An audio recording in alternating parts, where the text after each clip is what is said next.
welcome to our podcast, What's the Rant? And we are your hosts, Joydeep Banerjee and Shagot Roy Chaudhary. I am Hello. Joydeep Banerjee and Shagot Roy Chaudhary. We have with us.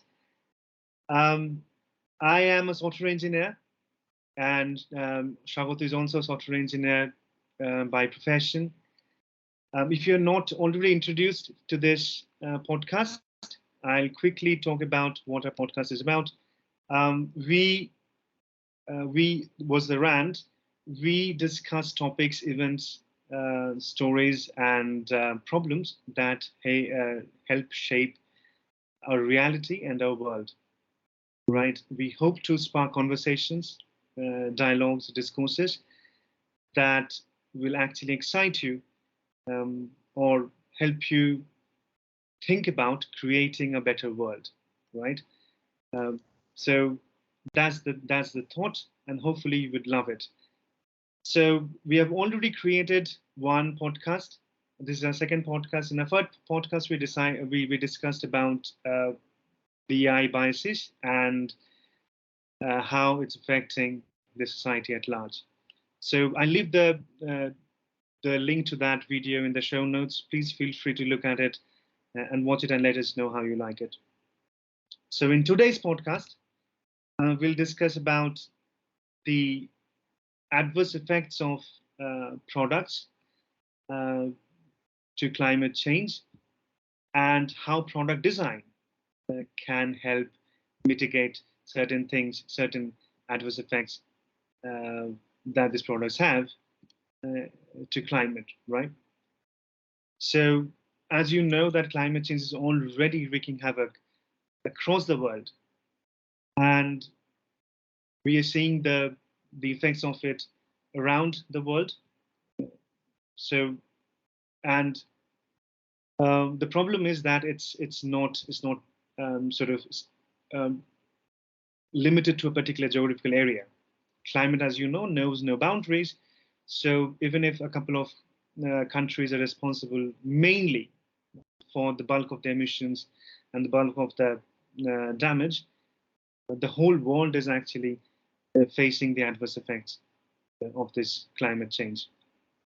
So the time is now that we all speak up and we all take actions, do our bit to make sure that we can arrest this climate change, right? And this change is actually affecting in such a way that we are seeing, um, multi-species migrations, habitat migrations. We are seeing increased water salinity. We are seeing ocean acidification, ozone layer depletion, and global warming. Global warming that is noticed everywhere. We are seeing sea level rising because of that, right? So, and even if you're living in a desolate island and somewhere in the Caribbean, it's you might not be seeing it as adversely, but it's only about time that you will start seeing those changes. So we recently met all the countries, most of the countries recently met in Paris to agree upon certain uh, certain actions that we call as Paris Agreement, and we sort of decided that we will work towards reducing the global temperature by 1.5 degrees by Yep. 2030, and that's the hope.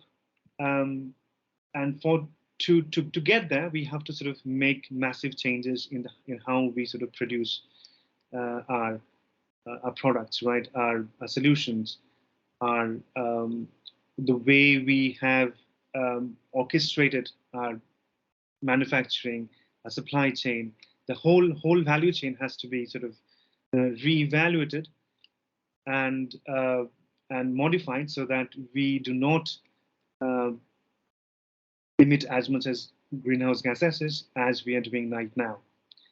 Now, it's also a no-brainer that uh, the heavy industries like the mining industry, like the power plants, and the oil refineries, they have to do the maximum work to get these emissions down to an agreed upon level, right?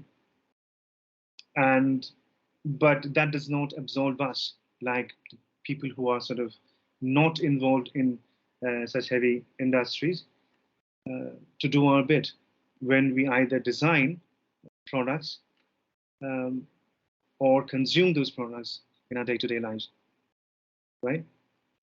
So with that, today's podcast will basically focus on the climate impacts on different different products and solutions that either we create or consume, and we'll see how solutions are not as black and white as they appear prima facie, right? And we'll see how this is all about the trade-offs, right? So the nuances are in the trade-offs, actually. And we'll see, we'll sort of try to intrigue you with a couple of problem solution couples, and hopefully we'll leave you to contemplate your actions and your choices in your daily life at the end of this podcast. Right. Right? So, as obvious as it may sound, our first topic is software category, right? How, as software designers and developers, or as software companies, can we reduce the carbon emissions, right, by redesigning or rethinking how we develop our products, software products, right? And one of the things that we can do is to sort of shift our maximum of our workloads into the cloud, right? To the reputable cloud service providers who perhaps, hopefully, are maintaining right standards that will actually emit less greenhouse gases, right? So hopefully, here's the hope that they are actually maintaining those standards. Now, it might be so that if you're maintaining a local infrastructure, an on-premise infrastructure, and hosting your platform, hosting your software on your premises, you may not be taking those actions yourself. It's always a good idea to shift your workloads to a reputable cloud service providers platform, so that you know, a lot of the greenhouse gas emissions that are happening because of the compute and the storage processing that is happening because of your software is lessened and lessened. Right. Like, we are not marketing on behalf of the cloud service providers, but we are just giving a suggestion to all the companies who are out there. So if they can maintain the standards in their own data centers, then it's very well and good. But since I would say that the restrictions are not strictly implemented in the private data centers, it's better to shift to the cloud service providers. Exactly. And most of the cloud service providers are actually taking actions already, I know. Yeah. So be it Microsoft's Azure, be it Amazon's AWS, or Google's Google Cloud, or IBM Cloud, they're already taking these actions. And chances are, if you're sort of deploying your solution there, you're actually contributing less to the carbon footprint. Yeah. Yeah, you certainly saw one picture where Microsoft was testing with the data center storage facility being stored underwater, yes, so that they don't need to build a separate cooling system for that. Exactly. So yeah, one of the instances there sort of, and if you want to try this kind of thing, yeah, it's not always financially feasible, right? Right. It's a good idea unless there are other concerns that you want to sort of have with your software deployment. I think it's always a good idea to shift your workloads to the cloud. And also, I think one of the things I keep sort of iterating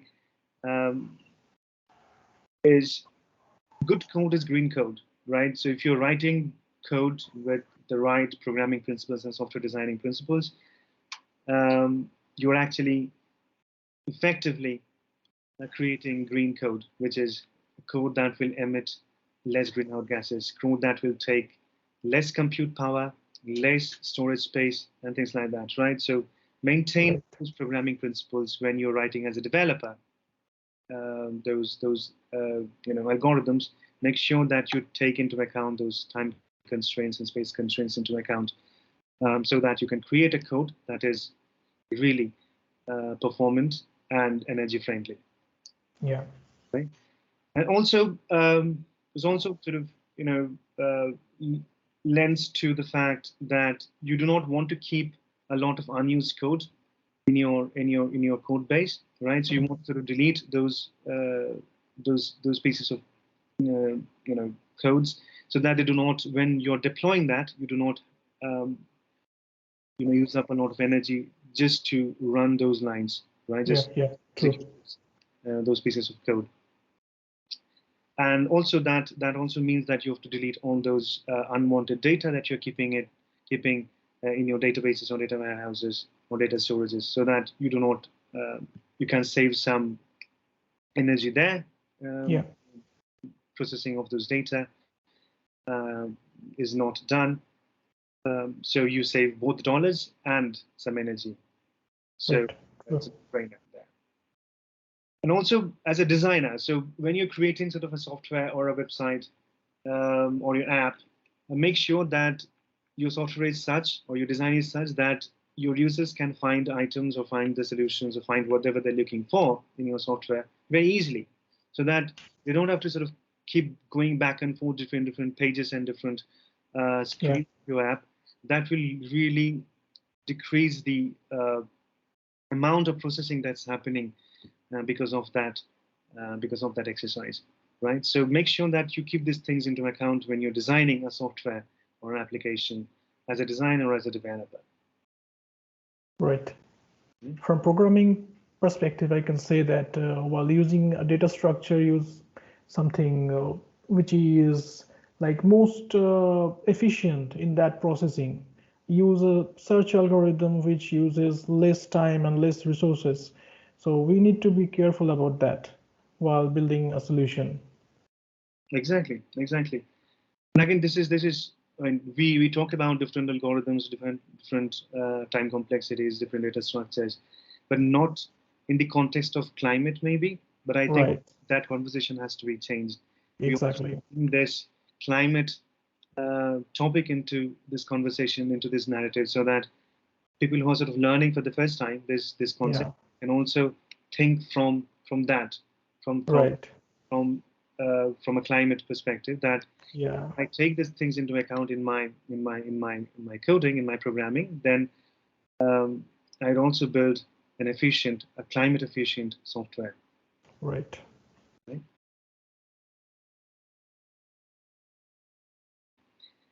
I think our next topic is electronics and hardware, right? Right. Um, So yeah, talking about we were till now talking about softwares, and inherently, so we need to speak about hardware also. exactly. Right? Uh, yeah. So I think regarding hardware, we need to think of something like the products should be made durable enough so that they can last long, Exactly. and in that sense, it will lower the demand on the supply chain, and so that the manufacturing will get reduced, and in turn, it will reduce the carbon footprints on the earth.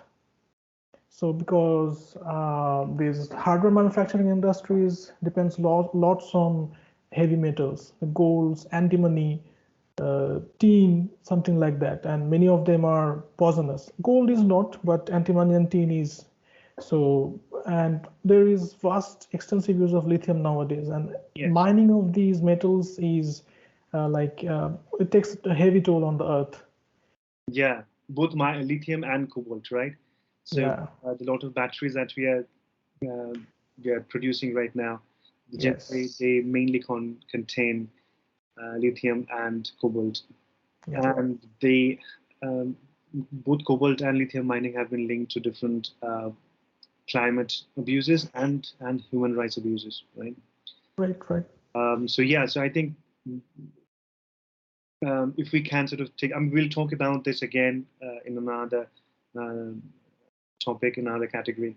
But I think if we can sort of maintain the right mining standards, I think this can be addressed. I think that's what we're missing here. And talking about electronics and hardware, I think one of the most popular one that is discussed in the climate related conversations is the ebooks, right? Ebooks, and there's a lot that is talked about, is being evangelized, like stop using paper books, adopt e-readers and things like that. How much of it is true actually, right? Exactly. There are certain gray areas that we need to sort of talk about. And it's true that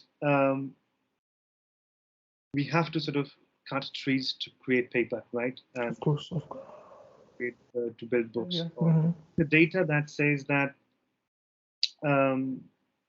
you have to sort of per tree, it actually creates 59 tons of paper, metric tons of paper, right?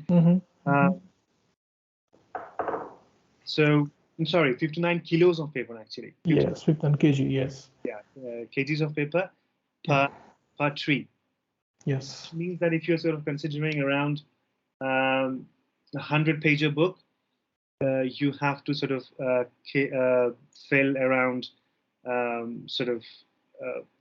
which 400-pager book actually is 600 grams, which actually means that just one tree can produce 100 books only. Correct. Yes. Right. So think about all the books that we have in the world and how many trees we have to fell to actually produce that many number of books. Right. And that takes a huge toll on the climate, right? But is that all of it? Not right, exactly. Exactly. So some studies say that if you want an average reader, if you're sort of reading more than 60 to 70 books per year, then perhaps you're not contributing as much to the climate change or adverse effects of the climate change than if you're using a reader to read, right? Yeah. So, if you're reading somewhere around 10, 15 books per year, which is most of us, right? Yeah. It's always best that you use paper books, right? If you're just if you're reading really voraciously, then it makes sense to have an e-reader because you're sort of contributing a lot. So it seems that, and this is kind of a rough figure, that read around 100 books to break even with the climate impact or environmental impact of one e-reader, because of the amount of that goes into charging your e-reader when you are charging e-reader batteries. When you're manufacturing e-readers, the amount of minerals that are used, which are being mined from the earth. Also, the water that is used to create those electronic gadgets, right? Which cannot be recycled and things like that. So those things actually contribute a lot to the global warming. How we are disposing of obsolete e-reader, that also matters. Exactly. So most of the times these electronic and hardware items are not recycled properly. People things off and they just end up in the landfills. Correct. And these electronic gadgets contain radioactive elements, which end up in the soil can have adverse effects. Of course. Fertility. The soil is damaged forever. Right. So that's a tidbit that I think we should consider. When we are sort of considering whether we should buy an e-reader or should we continue using our good old traditional paper books. So basically, it's the matter of trade-off. So while someone may think that, okay, I'm a very environmentally conscious person, I'm going for e-reader, I'm ditching the paper books, I'm saving the environment, blah, blah, blah. Actually, he's not. Exactly. So he needs to think that what is exactly sustainable for the environment. How much he is contributing, how much he is consuming is absolutely based on that. Exactly. So yeah, I think it all gets down to um, being data driven, right? As a consumer and Yeah. as a designer as well. So just read Yes. about things um, around the product that you're trying to consume, Right. and then make a decision perhaps. Right. May also be matter of choice that you like Of course. Of course. Yeah. read that than, or maybe you like paper books, you like the feel of it, Yeah. and that is okay. But if you're sort of more climate conscious, like travel to say, Mm. I think it's always better to consider that how much by considering a certain choice will you be contributing to the climate change. Yeah. Yeah.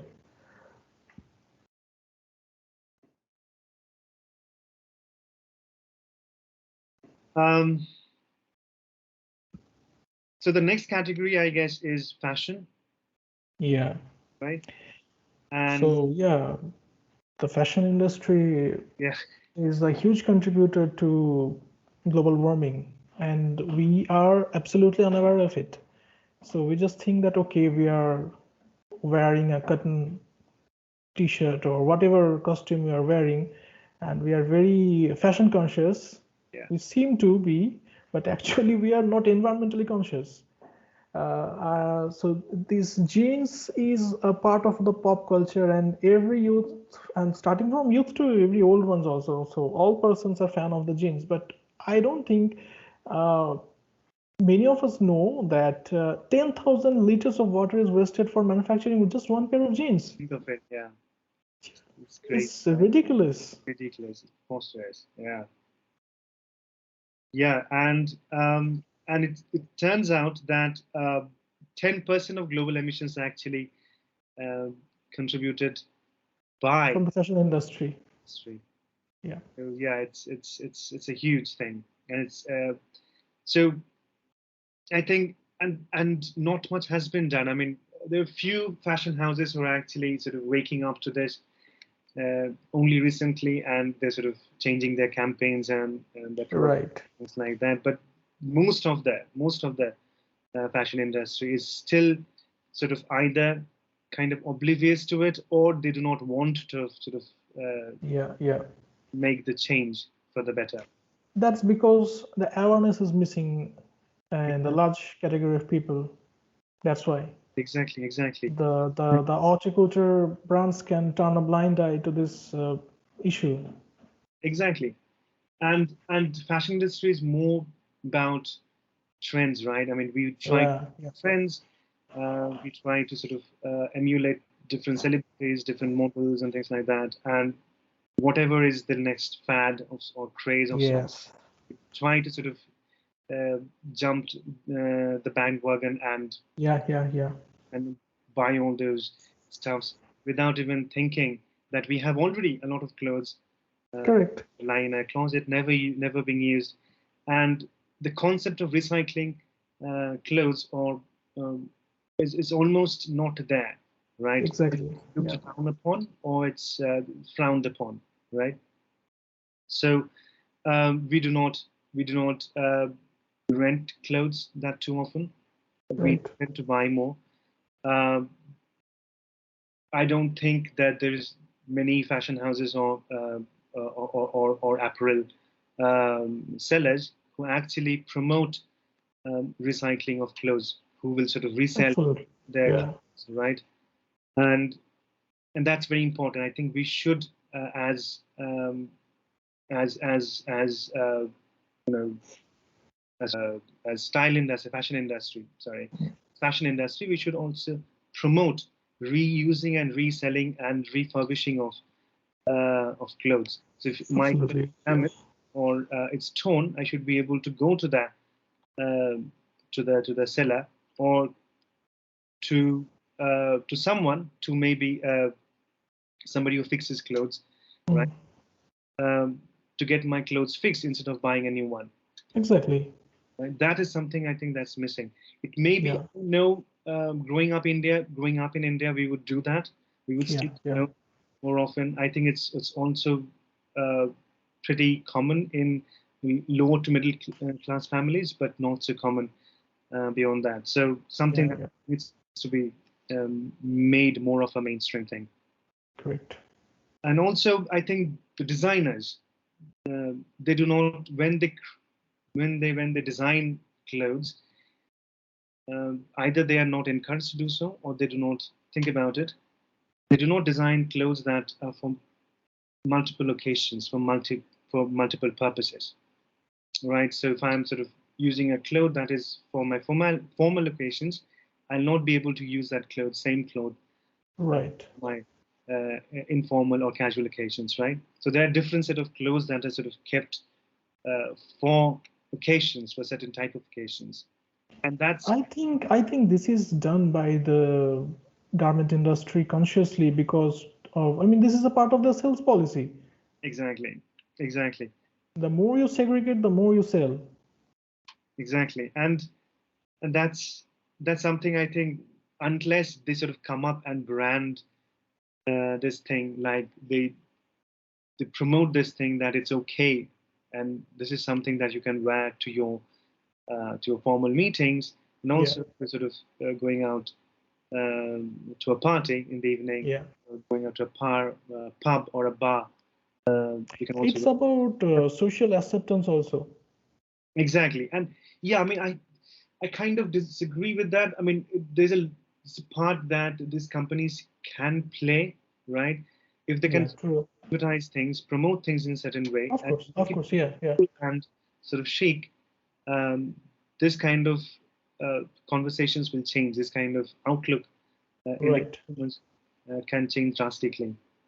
If they come up with a clever campaigning program, then of course people will get attracted to it and then will adapt that to that thing. That will be the fad. And more often than not, we as consumers and people, general people, common people, right, we Yeah. want to be right. So if you are Correct. told that this thing is the right thing to do, Yeah. we'll be more obliged to adopt that thing, Exactly. do the right thing. So I mean, that's what's missing. Anything else that you think of in fashion industry that could be done? Yeah, one more point I guess is using recyclable fibers, right? Right. Yeah. So instead of you know, when you, Using the polymers to. yeah, exactly. So um, when the clothes are getting dumped and things like that, you can reuse those fibers and things like that, which Exactly. produce new clothes. I think that will also help in um, arresting those emissions and Mm-hmm. those slugs and those Yeah. untreated water, right? Problems. So I think that's something that these companies and this fashion houses need to take into account. Correct.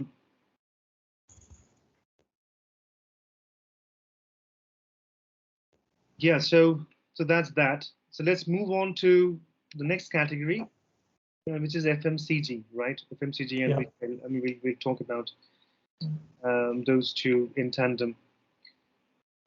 Um, so FMCG, as you know, the daily products that we use primarily belong to that sector, and, Mm-hmm. um, and it's a kind of unassailable that they should create products that are biodegradable and things like that. I mean, Mm-hmm. that aside, I think one of the biggest things that is related to FMCG is the packaging, right? Correct. Correct. And, and a lot can be done about the packaging. A lot of paper that is used to package different retail products or FMCG products, I think, can be rethought, reimagined, right? If we can Absolutely. reimagine our packaging, uh, we can do a lot of things like minimize the paper usage, minimize ink, right? And a lot of other things, right? Yes, absolutely. Absolutely. Yeah. Yeah, so I think rethinking that space is really, really important. Yeah, yeah.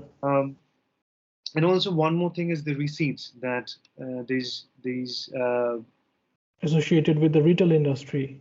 especially in the retail industry, the stores Yeah, uh, generate when you are sort of yeah, like checking out. yeah, Uh, so most of this, and one there are mostly paper receipts, right? yeah, yeah, Hardly um, any retail store give you the option to choose email receipts. yeah. Many stores, There in India, I see that there are some brands who are currently switching to digital modes of receipts, but I mean it's not the mainstay. it's So exactly the at main. least for retail shopping, it's mainly you give them the customers the paper receipts. And even the kirana shops, right? I mean, the kirana shops that actually provide you receipts Yeah, will actually, uh, opt for paper receipts than absolutely. Yeah, right? Because that's easier for them. yeah, exactly. But if given a bit more effort, perhaps email receipts can be implemented, but that needs much more awareness.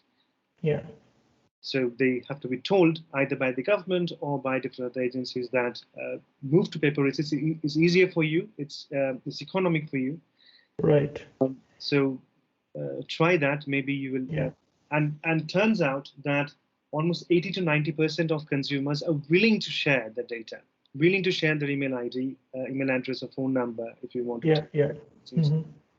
Um, Provided that they are maintained securely. Maintain That is, security and yeah, tell them that this is the implication that paper receipts have uh, yeah, yeah.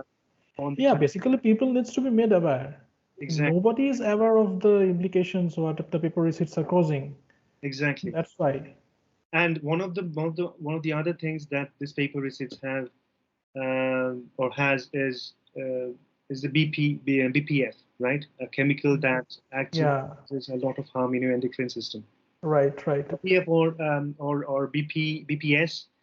Yeah, Uh, these are some phenols so- used in the this printing ink, basically. exactly, and Yeah, turns out uh, the the retail store workers yeah, who are constantly exposed to this uh, yep, exactly. 30% more phenol in their system than Yeah, an average yeah. person. And that's such a huge thing. I mean, it's taking a lot of toll on their own health. It's a health hazard, and they are completely unaware of it. Exactly.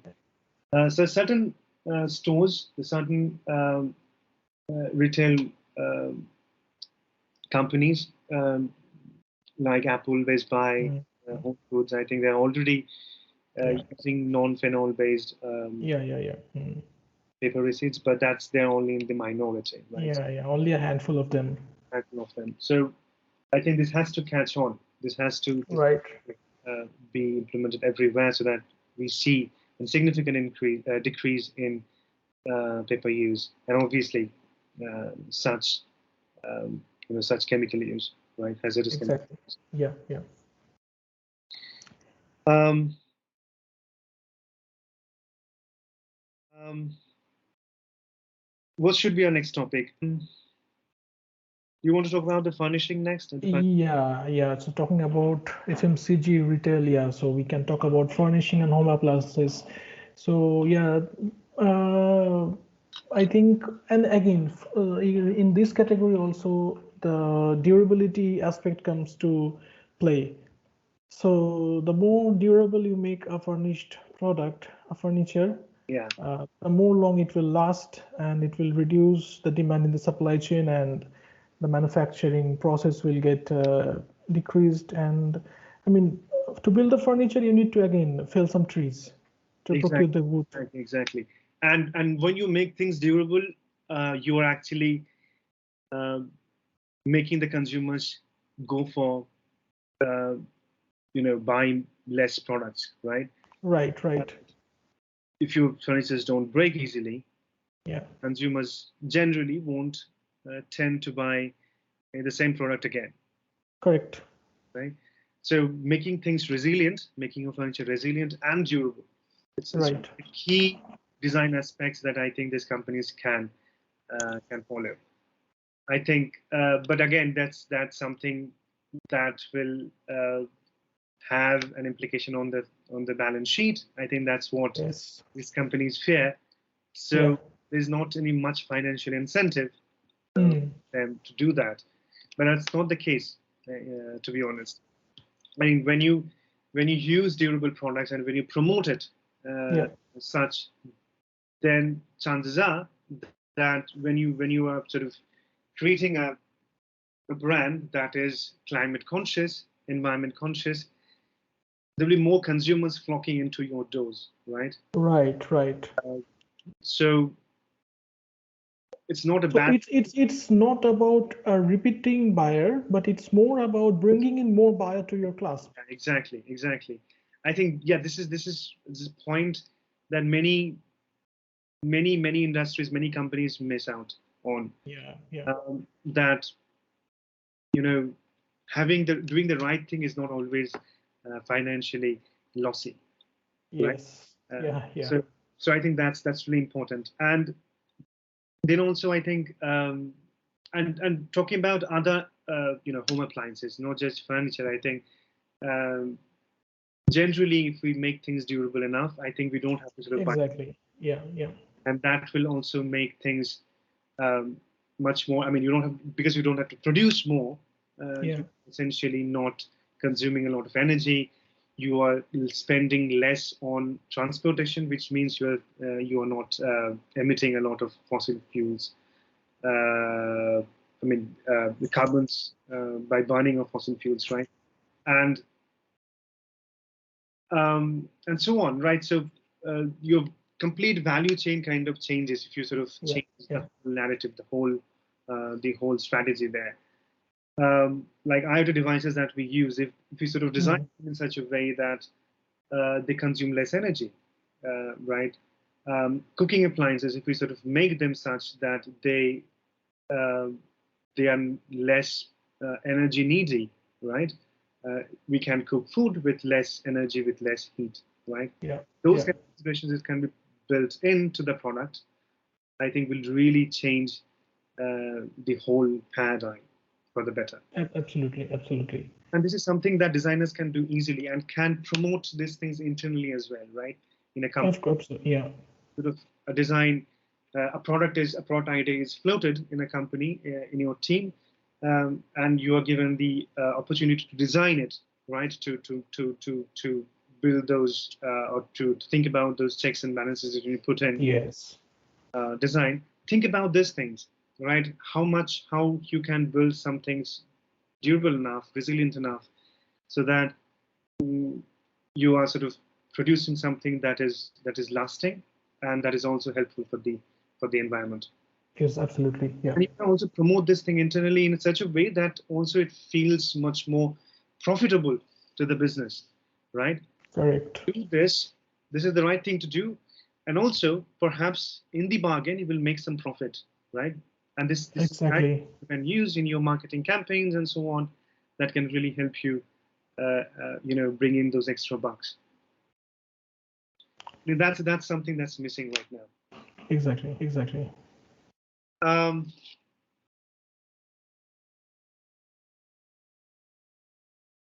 The another huge category here is, I guess, the automobile, because automobiles emit a lot of greenhouse gases, right?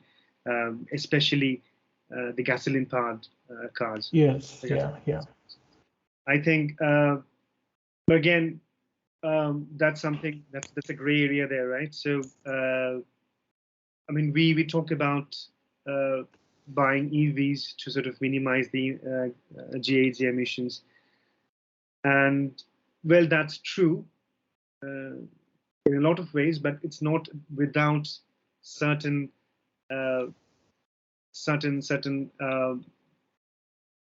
things that you should also consider, certain considerations, right? It's not about that electric vehicles do not emit any carbon, do not have any carbon footprint. Yeah. Right. So it's not about that. It's just that over a period of time, or if you sort of drive a certain mileage, right? EVs are better because they emit less over a period of time, that is. Of course. Right.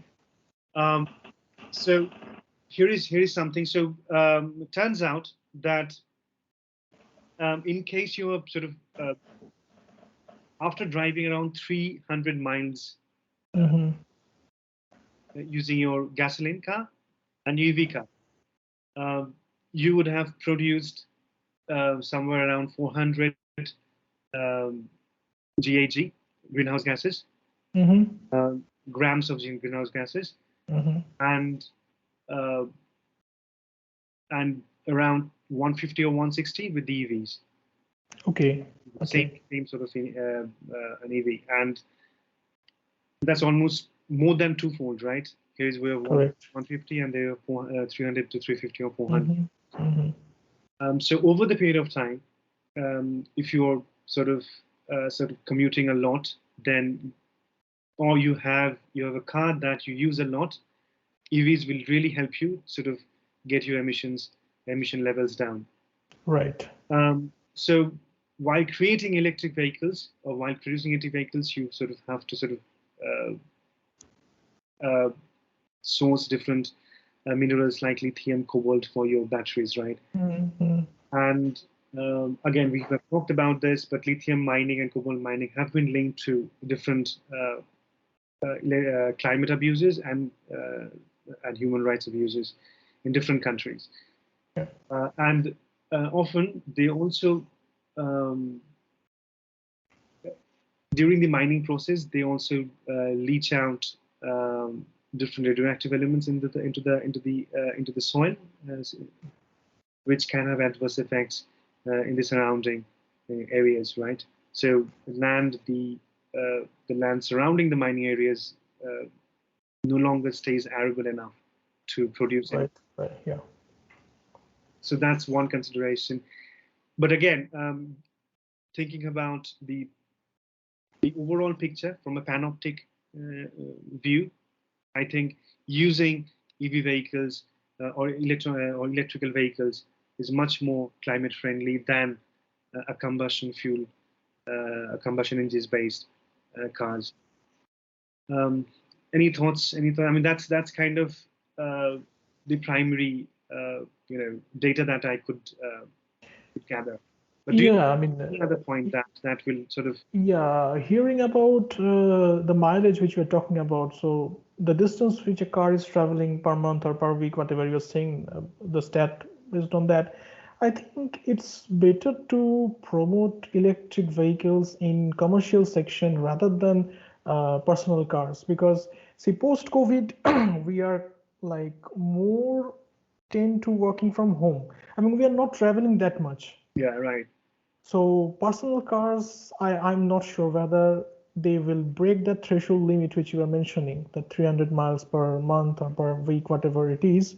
But the mains, at least as far as India is concerned, I'll say that it's better to push for electric vehicles in commercial sector like trucks and buses, because they travel a lot and they produce a lot of pollution. Exactly. I think that's a very good idea, I guess.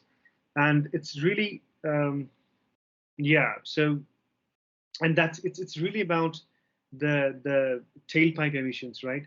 So, more the tailpipe emissions are big, and tailpipe emissions are only true for the combustion engine based cars, right? You don't have these tailpipe emissions from electric vehicles, right? So any car that has a tailpipe emissions, I think, will over time produce a lot of GHG or carbon. And if we can sort of, based on the mileage, based on the miles that a car or a vehicle is sort of traveling in a month or so, or throughout its lifetime, I think based on that we can consider whether to sort of shift to a electric vehicle, or we can stick to or stay with, for the time being, the combustion or gasoline cars, right? Yeah. Just as we were discussing about the e-readers and the paper books, it's a similar situation. Exactly. And there's also one more thing. I think EVs, when you're charging those EVs, you are also using electrical energy, right? Electrical energy Of that is course. produced or maybe may have been produced using fossil fuels. Exactly. So as long as electric grids in your country are not completely renewable, Exactly. um, as long as these electric grids carry fossil fuel based energy or fossil fuel based electricity, um, you know, electric vehicles will not really uh, do a lot to Yeah. So they are not directly causing pollution, but indirectly they are again. other things that actually Yeah. they're responsible for. Exactly. And yeah, and that's one. And the battery technology is actually evolving, right? It's evolving. Yeah, absolutely. At present, I guess an electric vehicle can, with single charge, you can, I think, commute for 100 miles, 80 to 100 miles around. Mm-hmm. Sort of the industry sort of pushing towards 200 to 250 miles in the coming decade, right? So if that happens, so with a single charge, an average commuter like us, who Yeah, yeah. take do not travel more than 100 miles, right? Exactly, exactly. Yeah, yeah. To charge sort of once or twice a week, right? Right. If, so we have to sort of be aware of the situation, how where the industry is right now, and how what kind of technology is being used in your products, Right. so that we can take our decisions as consumers, right? So that's one that's a huge thing that I think one thing that is really popular, but not the gray areas are not really being discussed. Yeah, yeah, yeah. I think I mean, I am not sure how much commercially feasible it's going to be, but the hydrogen fuel cells car are, I think it's a better solution than the electric vehicles because they at least don't depend on the power source. So Exactly, they'll just emit water vapor as their emission. exactly, right. So yeah, and um, there are hybrid cars as well, right? So which Yeah, actually depend on combustion fuels as well as or fossil fuels as well as yeah, yeah. your as well as electricity, right? So electricity is mainly used for acceleration and for Exactly. the used combustion engine. I mean, those things I think can be used for the time being. Mm-hmm. The technology around electronic vehicles are really improved, and we can get a lot of mileage and a lot of performance from electric vehicles. And one Yes. thing that comes to mind is uh, in adverse climates, in adverse weather conditions, electric vehicles do not perform really well. I mean, the battery performance really Yeah, yeah, yeah. snaps True.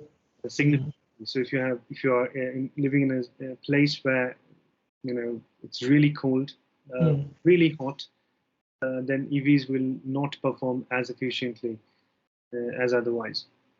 Correct. Something to consider as well if you're Exactly. Yeah. buyer.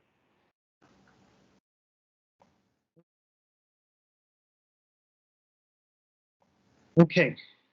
Um, so we have a couple of more topics to discuss, and one of the big topics that we wanted to highlight in our podcast is the food and beverage, right? Yeah. Uh, so especially the meat consumption. Mm-hmm.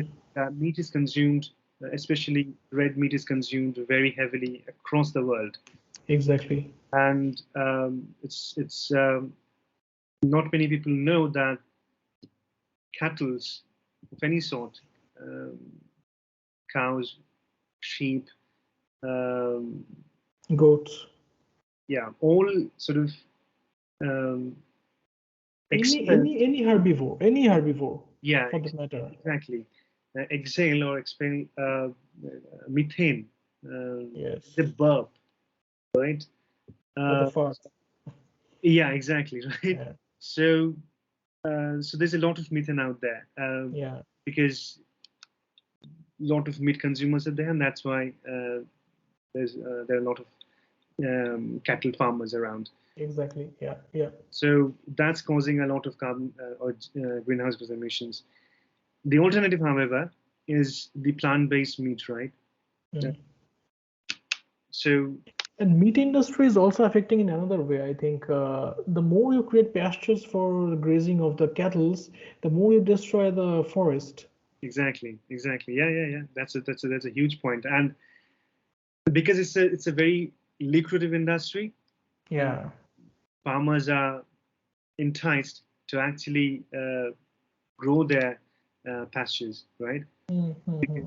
Uh, more pastures they have, more cattle they can breed, and that will add or bring in more dollars, right? Um, Exactly. so, so what's the alternative? The alternative, as is right now, Mm-hmm. is the plant-based meat, right?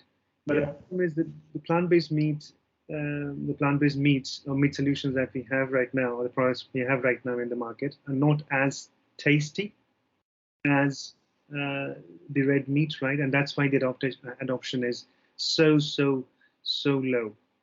Okay, Yeah. it's freakishly low because one, they do not provide that sort of taste, and also, I mean, people who actually partake meat, red meat, especially beef, they love their beef, right? They are passionate about their beef, Yeah. um, and you cannot take that out unless and until you're providing some alternative that is equally tasty, that has Exactly. texture, that has that all those elements that Mm-hmm. beef has provided these eaters, these consumers for time immemorial, right? Exactly. And um, and recipes have been passed down generations, so you cannot just one fine day say that you cannot consume your beef. Uh, Mm. so if we have to sort of bring down this thing, either we have to find a technology that will sort of uh, arrest or will somehow capture this carbon from the environment so Yeah. that we reduce the methane emissions, or come up with a product, an alternative product that will be equally as tasty and equally be as good as the red meat, right? Yeah. And Yeah. that's what is missing. Um, the other point is I think the organic versus inorganic. Mm-hmm. It's also, I mean, it's true that organic farming is good for the soil and for True. because it uses like 40% of less energy to produce. Also, it keeps the soil really fertile for a long time, and so on and so forth, right? So, but here's some caveats there. Here's some gray areas, uh, which is which are really not talked about that much in the popular media, right? Which is the economic factor, the market forces that play into this thing, right? So because organic market and the organic industry is gaining in popularity so much, and Mm-hmm. um, uh, the farmers are actually enticed to produce organic uh, crops, organic produce, Mm-hmm. right? Um, and that's actually affecting the environment. How? Well, because as we know that using organic techniques, organic Mm-hmm. we is less, right? Because you're not using chemical fertilizers as in the traditional farming. Your yield is much less. So to Right. meet the demand, you have to produce more, which means that Correct. to increase your arable land, Mm. which again you have to cut trees or cut forests to make room for your arable uh, Correct.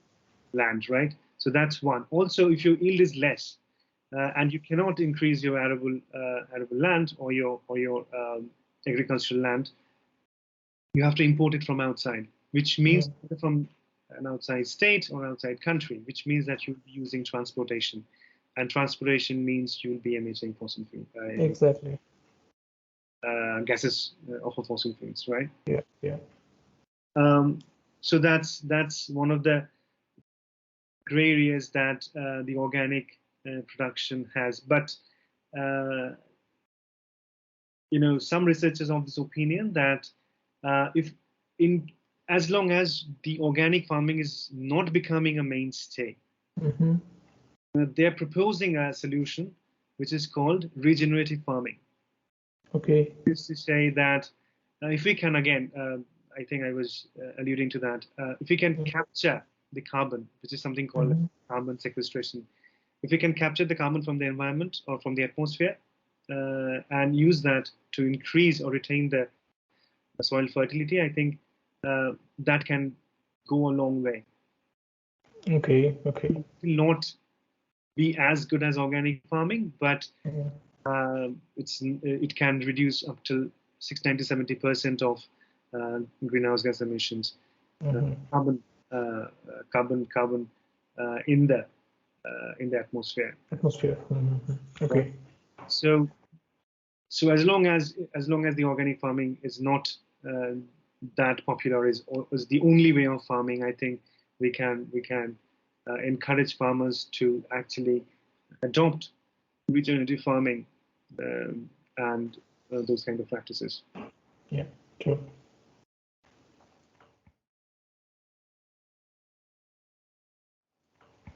So another interesting topic, the last topic of our podcast today, is the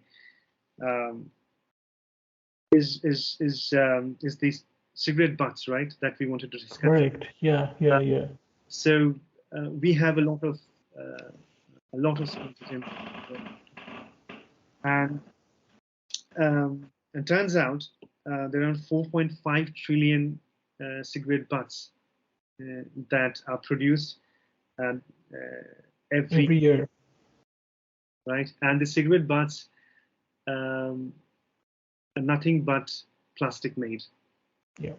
Right? They're made of something called cellulose acetate. Yeah, exactly. It's basically a plastic. It's a plastic fiber, yeah. Plastic fiber. And it takes almost 10 years to completely degrade. Yeah, exactly. During that time, during its time of degradation, it leaches out. It sort of expels, I guess, nicotine and arsenic into the water. If it gets into the water or the soil, right? Yeah. So, and lead. With all of these chemicals, as we know, are very, very harmful to our health. Exactly. Right. So, and as we were talking the other day, I mean, these companies are not at all bothered about this. I mean, they do not absolutely, yeah. Any measure or any plan to actually address this problem. Exactly. And as with any other cases, people are also totally unaware what kind of pollution these cigarette butts are making. Exactly. And in every countries I have traveled, I have seen that cigarette butts are being thrown just like here and there on the road. Exactly, right. And yeah, I mean, exactly. So I think, yeah, that's where I guess the designers can really do, or even the marketers can do a really good job to at least make people aware, to inform people or the consumers that at least, if you're consuming cigarettes, make sure that you collect your trash, you collect your cigarette butts in a bag or a portable ashtray of sorts, and dispose them of responsibly somewhere that will not, that will not be harmful to the climate. Somewhere where these butts will not end up in the sea or ocean or in the land, things like that. So I think that's something, and it cannot be really. It has to be really, the packaging or wherever you're sort of putting up this promotion material, put this up there and make it prominent. Sorry. Yeah. So that it really stands out. If you sort of put it in a certain corner, of the packaging, nobody will notice it. Let's see, as far as cigarette packaging is concerned, most of the packaging space is dedicated for cancer awareness in mouth or lungs, whatever. So I don't think that people will get, or the companies will give more space for this cigarette butt pollution, because for them, a health hazard is more important than environmental pollution. That's true. But yeah, I mean, that's where the designers come in, right? So they have to find a way to sort of make sure that both these things are sort of promoted in some way or the other. Right. Right. I mean, Does it have to be on the packaging? just like this cancer statutory warnings are enforced by the law department of a country. So this cigarette pollution thing, butt pollution thing, has to be also enacted by the government. Exactly. So that the designers has to think on that line and make a space for that. On these companies. Yeah. True. Very true. So we have talked about different categories, right, and the problems that we are facing. Is there an economic benefit that these companies or these industries will actually reap from this, so that they feel sort of enticed to do this or incentivized to take these actions? And turns out, yes, right?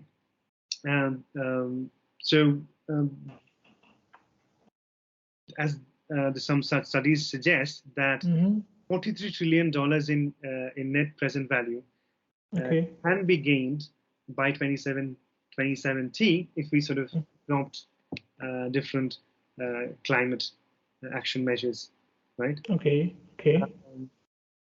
And that's where the incentive is. So think about this from a company, from one company's perspective. Be whatever, whatever they sell, whatever they produce.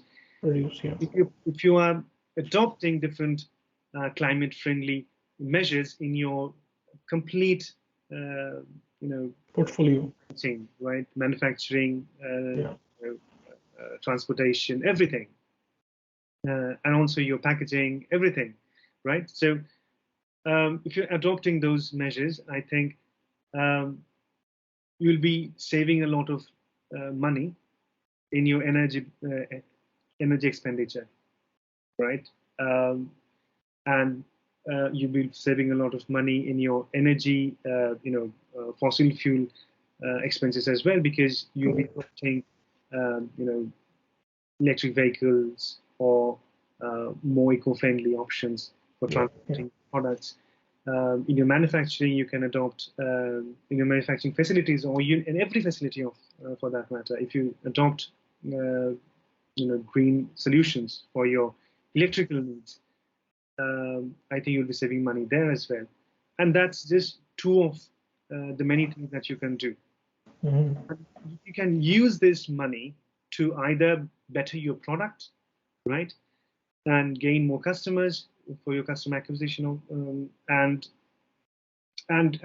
gain access to different new markets, right? So it's a no-brainer that the money that you're saving can be utilized in many other things, and those things can really bring in new profits for you. Right? I think those things, and it's just that, again, as we always talk about, is we know the technologies are evolving. Yes, the technologies are not there yet where we can completely make the shift, but technology is evolving.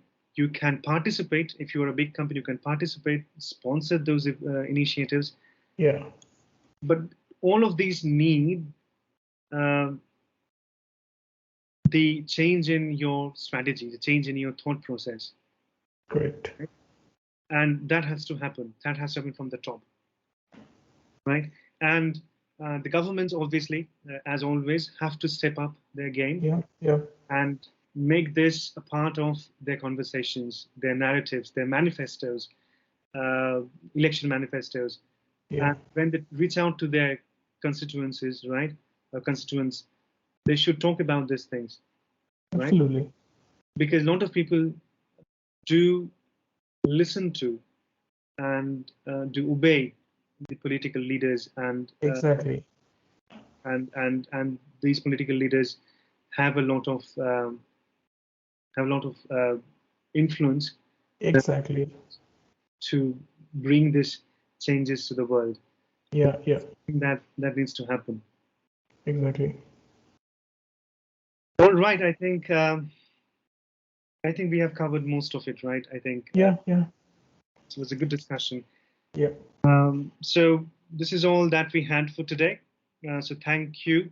Hopefully, whatever we discussed will actually evoke some thoughts when you go back to either using or producing products in your daily life, and hopefully will contemplate your choices and actions. So with that, thank you so much for listening to us today. We'll be back with more such topics, and please stay tuned. And thank you so much. And also, please feel free to share, like, and subscribe our content if you like it. Of course. Right. So thank you so much for joining in. Thanks all. Thank you. Take care. Bye-bye. Bye. Cheers. Bye-bye.